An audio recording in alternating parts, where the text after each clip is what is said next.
on dit que la piété, c'est un état. C'est un état.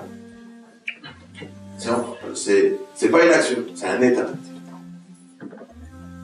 Mais cet état-là, cet état, les gens qui sont dans cet état, on les partage en deux catégories. Il y a un état permanent. Et il y a un état, il est présent, mais il ne sera pas permanent. Il est conditionné à être présent dans certaines situations et à disparaître dans d'autres. La première catégorie de cet état permanent, on appelle ça al-tahqiq. Ceux qui l'ont réalisé, ceux qui ont réalisé la piété. En arabe, al-tahqiq, qui est synonyme de haqiqa, qui maintenant ressentent la réalité de taqwa. Ils savent réellement ce que c'est. Ils savent réellement ce que c'est, parce que c'est un état qu'ils ont atteint et c'est un état permanent. Et donc on est ils l'ont réalisé. Ils ont réalisé la piété. Ben, c'est une vision qui les imprègne. Maintenant, leur regard, il a changé. Parce que c'est être dans un état d'esprit et dans un état spirituel. C'est être dans un état très précis. Et cet état-là, il a un regard. Cet état-là, quand il vient, tout change. Notre façon de voir les choses change. Et qu'est-ce qui s'est passé en eux? Cette catégorie-là, qu'Allah Azza wa Jalla nous facilite de la réaliser. Cette catégorie-là, c'est quoi? C'est ceux qui ont réalisé, pas taqwa. Avant de parler de ils ont réalisé taqwa, ils ont réalisé qui est Allah Azza wa Jalla. Ils ont réalisé qui il est. Ils ont découvert ses attributs. Ils ont découvert ses noms, leur sens, leur réalité. Et donc maintenant, quand ils pensent à Allah Azza wa Jal, quand ils pensent à lui, ils le connaissent. Et parce qu'ils le connaissent, ils ont une belle image de lui. Ils pensent du bien de lui. Quand ils parlent à Allah Azza wa Jal, ou quand ils pensent à Allah Azza wa Jal, ils ont une bonne pensée de lui. Une bonne pensée de lui. Et c'est important de le répéter ce mot-là. Pourquoi? Parce qu'ils savent qu'il est. Et donc cet état, il va rester et est permanent. Et pourquoi on va comprendre la différence entre cet état et le deuxième? C'est en expliquant le deuxième. Leur image, la deuxième catégorie, ils pensent du bien d'Allah Azza wa Jal, pas parce qu'ils le connaissent. La première, ils pensent du bien d'Allah Azza wa Jal parce qu'ils le connaissent. Ils ont découvert qui il était. Et c'est parce qu'ils le connaissent qu'ils pensent du bien de lui. La deuxième catégorie, ils pensent du bien d'Allah Azza wa Jal, pas parce qu'ils le connaissent. Ils pensent du bien d'Allah Azza wa Jal par rapport au bienfait qu'Allah leur a donné. Et Allah, il nous parle de cette catégorie en disant, il y a parmi les gens ceux qui adorent Allah. C'est-à-dire Allah, il est parmi... Tout le monde ne m'adore pas de la même façon. Il y a ceux qui m'adorent sans condition, parce qu'ils me connaissent. Ils me redoutent. Et il y a ceux qui m'adorent. Ils m'adorent avec une condition. C'est quoi? C'est si je leur donne des bienfaits.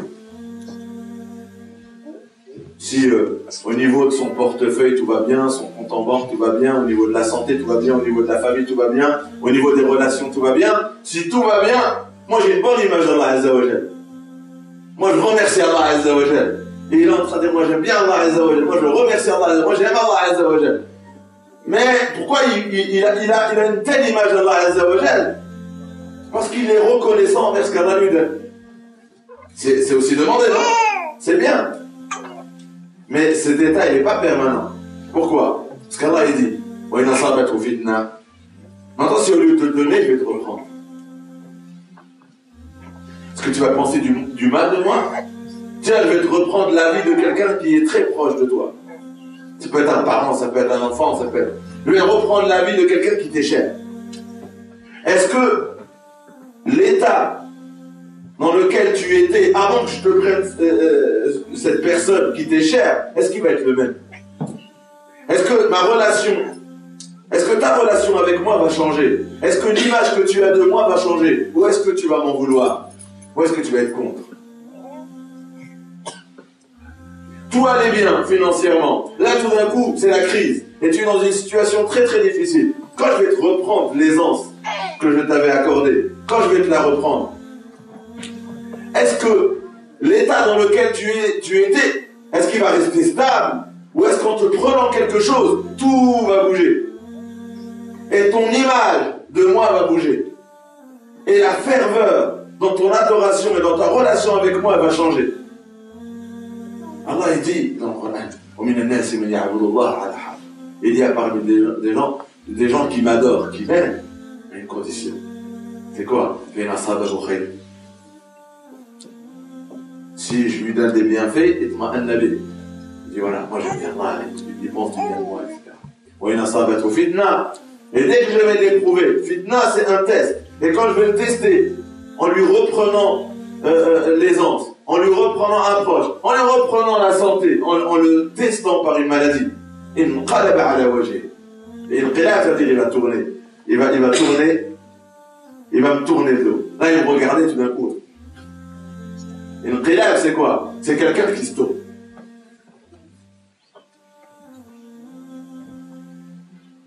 Allah il dit cette deuxième catégorie-là, pourtant il adorait Allah quand tout allait bien. Mais si cet état, tu ne le réalises pas, ça c'est une catégorie qui n'a pas encore réalisé la chose.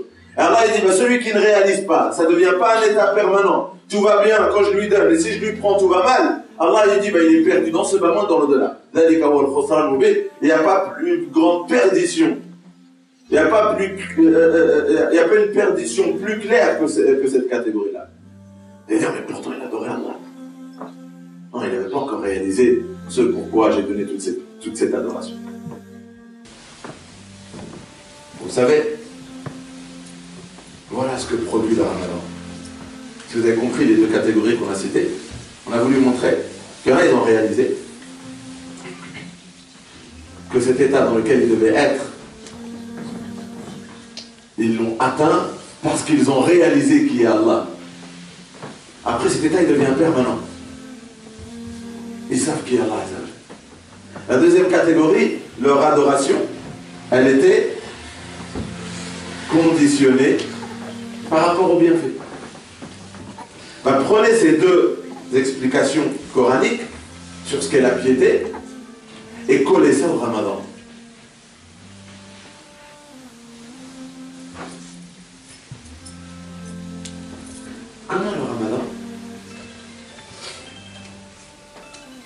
Comment le Ramadan a un tel pouvoir? Comment le Ramadan a un tel pouvoir? Ça veut dire que depuis le premier jour,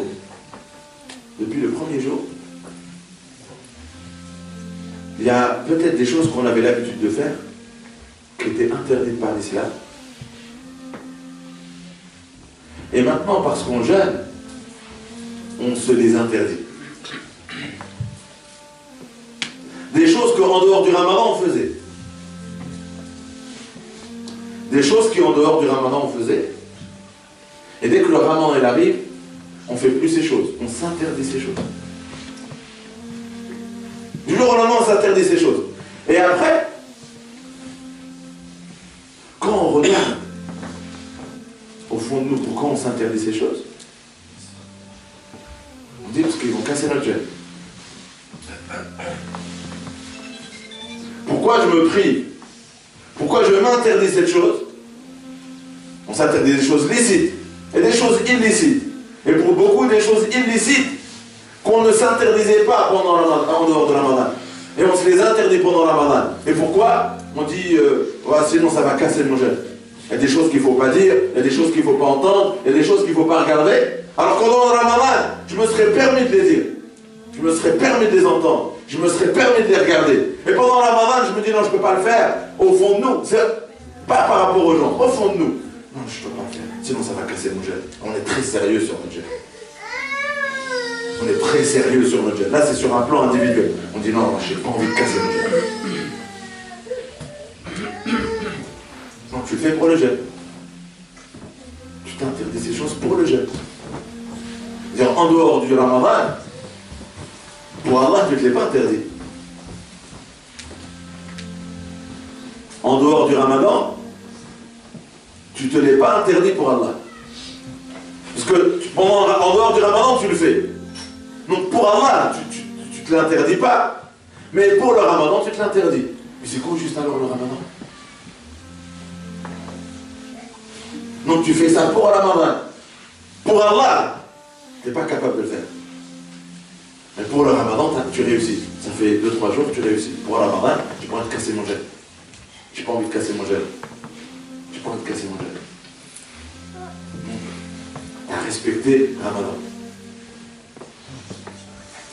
Et dès que le Ramadan y part, cet état de piété où tu t'interdis des choses, dès que le Ramadan y part, qu'est-ce qui se passe? Cet état y part. Donc, tu n'as pas réalisé ta Ramadan. Tu n'as pas encore réalisé ce pourquoi le Ramadan il a été prescrit depuis des années. Parce que si à chaque fois que les Ramadans partaient, ton état, l'état dans lequel tu étais pendant le Ramadan, dès que le Ramadan il part, il change, tu fais partie de la catégorie qu'Allah il a dit, ils sont perdus. Allah il t'a amené le Ramadan pour t'aider à atteindre cet état en permanence. Il n'y a que ça qui te sauvera le jour du jugement. Alors Ramadan il nous aide, vous savez Ramadan, il enchaîne les shayatin, les portes du paradis sont... Ça devient très facile de faire la piété, d'obéir à Allah, de s'interdire. Ça devient très facile. Il n'y a pas de shayatin pour nous engrainer, pour nous rendre la chose plus difficile. Donc la piété est très facile pendant la Ramadan. Mais la Ramadan c'est pour nous permettre de goûter dans cette reconnexion avec Allah Azza wa Jal et de l'entretenir et de la garder en permanence. Ramadan il part, le jeûne il part, le jeûne il s'arrête. Mais la logique, l'état d'esprit dans lequel j'étais pendant le jeûne, lui il reste. Parce que là je jeûne, j'ai envie de faire un truc, je dis non, je jeûne. J'ai envie de faire un truc, je dis non, je jeûne. Mais c'est quoi le jeûne? C'est la liaison entre notre cœur et Allah. C'est ça le jeûne. C'est quoi ça? C'est quoi la seule chose qui fait qu'aujourd'hui on ne mange pas et on ne boit pas? Posez-vous la question. C'est quoi la seule chose qui fait qu'aujourd'hui on fait de si gros sacrifices? On le fait pour Allah. En vérité, on ne le fait pas pour le jeûne, on le fait pour Allah. Donc le cœur là, il est connecté avec Allah Azza wa Jal jusqu'au coucher du soleil. Et la nuit après, on est reconnecté avec le qiyam, on en parlera une autre fois. Mais là, le jour, on est connecté avec Allah Azza wa Jal. Cette connexion, elle doit être permanente. Chaque battement de cœur, jusqu'au moment où on meurt, chaque fois que mon cœur y bat, il doit être connecté à Allah Azza wa Jal. Et donc, quand il y a quelque chose qui vient et qui est déplaît à Allah Azza wa Jal, je dois me l'interdire. Et voilà la force de Ramadan. C'est qu'on se réveille. Ça veut dire que cette connexion avec Allah Azza wa Jal, des fois, elle n'est pas là. Parce qu'en dehors de la Ramadan, cette connexion, elle n'est pas là. Par rapport à beaucoup de choses. On n'est pas connecté à Allah Azza wa Jal en permanence. Le Ramadan, il arrive, il nous connecte. Tout d'un coup, on se réveille. Et on réalise combien elle est délicieuse, cette connexion. Combien elle est reposante, cette connexion. Combien elle apporte de bien-être, cette connexion. Et on se dit, mais je suis censé être connecté à Allah Azza wa Jal. Mon cœur est lié à Allah Azza wa Jal en permanence. Mais il y en a, ils se sont réveillés le premier jour et ils se sont repentis. Ils se sont repentis. Ils ont réalisé que depuis le premier jour, il y en a, ils se sont rappelés que depuis le Ramadan dernier, depuis que le Ramadan dernier était fini, depuis l'Aïd, leur relation avec Allah avait changé. Leur relation avec les mosquées avait changé. Depuis l'Aïd, ils ne priaient plus dans les mosquées autant que pendant le Ramadan dernier. Leur dernier souvenir où ils étaient aussi présents dans une mosquée, c'était le Ramadan dernier. Ils se sont rappelés le premier jour du Ramadan que leur assiduité avec la prière La dernière fois qu'ils étaient aussi assidus, c'était le ramadan dernier. Ils se sont rappelés, la dernière fois qu'ils étaient aussi généreux, c'était le ramadan dernier. Ils se sont rappelés que la dernière fois qu'ils étaient aussi pieux, c'était le ramadan dernier. Ils se sont rappelés que la dernière fois où ils sont vraiment éloignés du haram, c'était le ramadan dernier. Et le premier jour, ils se sont réveillés et ils disaient, on fait n'importe quoi. C'est quoi ça? J'adore pas le mot du ramadan, moi. Ramadan, c'est quoi? C'est qu'un mot. J'adore Allah. Mais il y en a, ils se sont repentis la première nuit et Allah il a rafranchi leur âme de l'enfer. Alors que toute l'année ils étaient en train de se diriger. Et ils se sont repentis après Allah les a sauvés. Il y en a, ils le réalisent le deuxième jour. Il y en a, ils le réalisent le troisième jour. Il y en a, ils prennent du temps pour se réveiller que dans leur relation avec Allah Azza wa Jal. Ils sont ambigus, ils ne sont pas clairs. Et qu'Allah nous permet de réaliser un taqwa très rapidement. Parce que c'est ça le jeûne. Le jeûne nous rappelle que notre liaison avec Allah Azza wa Jal est sans condition. C'est pas quand tout va bien ou quand tout va mal, ça change. C'est pas quand il y a le ramadan, tout va bien dans ma relation avec Allah Azza wa Jal, et quand le ramadan s'en va, ma piété disparaît aussi. Non, Allah dit, je vous ai prescrit le jeûne comme je l'ai prescrit avant vous, afin d'atteindre la piété. Et la piété, c'est un état qui doit être permanent jusqu'au jour où on est devant Allah Azza wa Jal. C'est un état permanent. C'est pas un état qui vient pendant un mois ou qui vient dans une situation très précise et qui disparaît. La piété, elle n'est pas censée venir et disparaître. La piété, c'est quelque chose qui rentre dans ton cœur et qui s'installe pour de bon. Et si pendant des années dans la Ramadan, tu ne l'as pas encore réalisé, c'est l'occasion de se remettre en question. Wallah, la ilaha illa hu, je jure que si on comprenait avec profondeur l'adoration de Siyam, il y a longtemps, que la Ummah serait en dehors de la Ramadan comme elle est pendant la Ramadan. Moi, je peux vous dire qu'on n'a pas encore réalisé. Je vais généraliser. Peut-être qu'il y en a quelques-uns. Mais en global, la Ummah, elle n'a pas encore réalisé. Ça fait des années qu'on jeûne Ramadan, on n'a pas encore réalisé. Parce que dès que Ramadan il arrive, tout d'un coup, tout le monde redevient pieux. Ramadan il part, les mosquées se vident et tout repart à zéro. Donc, on n'a pas encore compris c'est quoi taqwa. On n'a pas encore réalisé taqwa. Et donc, on n'a pas encore compris c'est quoi Siyam. On s'abstient de manger et de boire sans comprendre le pourquoi de cette chose. Allah nous a dit, je vous ai prescrit le jeûne afin d'atteindre la piété. Et comment savoir si je l'ai atteint? J'ai juste à faire un bilan. Est-ce que toute l'année j'étais comme j'étais pendant le Ramadan dernier? Ou est-ce que dès que Ramadan, l'Eid est arrivé, j'ai changé? Si j'ai changé, ça veut dire que pendant 30 jours, je n'avais pas réalisé le Ramadan. Je ne l'ai pas concrétisé. J'ai gaspillé plein de Ramadan dans ma vie. J'ai rien. Aucun Ramadan, j'ai profité. Dès qu'il part, la piété partait. Ça veut dire que pendant 30 jours, je n'ai pas réussi à affranchir mon âme de l'enfer. Pendant 30 jours, des années, j'ai essayé, j'ai failli. C'est peut-être l'occasion que ce Ramadan soit vraiment le Ramadan du changement. Pour tous. Pour tout. Qu'Allah nous accorde à taqwa pendant le Ramadan. Et on va le découvrir après le Ramadan.